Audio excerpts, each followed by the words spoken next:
Hello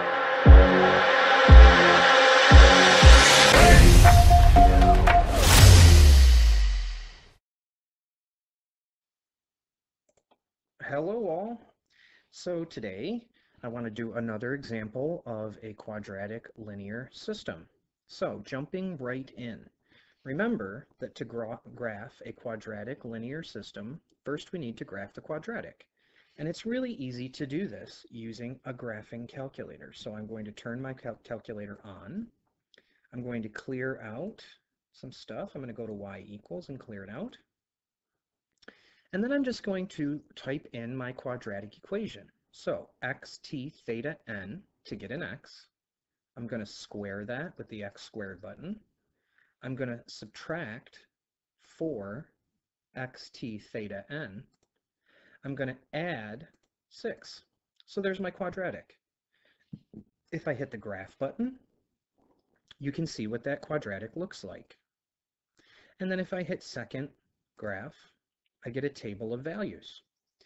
So in this case, when x equals 3, y equals 3. When x equals 2, y equals 2. When x equals 1, y equals 3. When x equals 0, y equals 6. When x equals negative 1, y equals 11. When x equals negative 2, I have 18.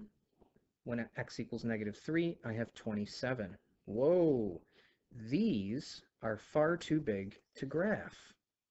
But remember, I can use my brain to figure out the pattern before all of this. So let's say I had a 2 here. When x equals 2, and we can even check our table inside the calculator. When x equals 2, or excuse me, 4, that's what I meant to write, then y equals 6. And similarly, when x equals 5, y equals 11. But again, that's too big for my graph. So I believe that I have all the points that I need right here. Okay, so let's graph them.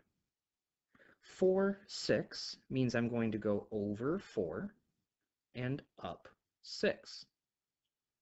So I'm just double checking my point. Good. I'm right there. 3, 3, I just graphed this one. 3, 3 means I'm going to go over 3 and up 3. So I just graphed that one. Again, 2, 2. 1, 3. I'm going to scroll down a little bit and check my other points. 0, 6, and that's the last point that I can graph. So 0 means I stay at the origin and I move up 6. Now, I'm going to draw this line as best I can.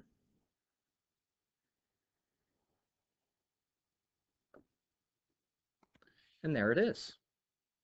Okay, in this example, I'm going to try to just graph the linear line using the equation. I'm going to completely ignore, I'm going to completely ignore this table because I know that straight lines are in the form y equals mx plus b.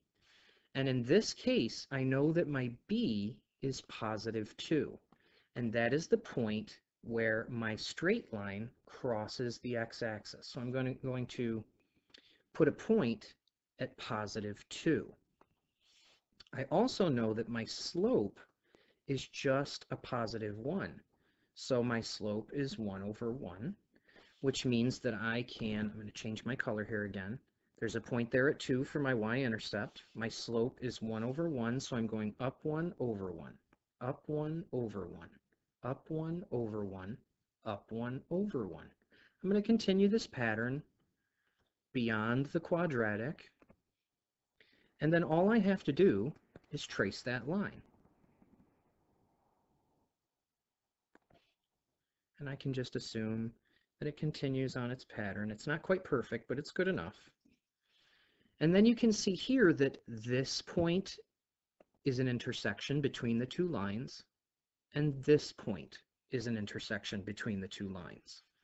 So automatically I know that these are my solution points. This is also a solution point. So this point is 4, because I'm going over 4 on the x-axis, and up 6. And this point is 1, 3. And that's it, guys. That's an entire example. This is how you solve a quadratic linear system. You see how quick and easy this can be if you're using a graphing calculator. Okay, guys, so as usual, please keep an eye out for a bell ringer and a homework assignment associated with this lesson. And as always, please stay safe.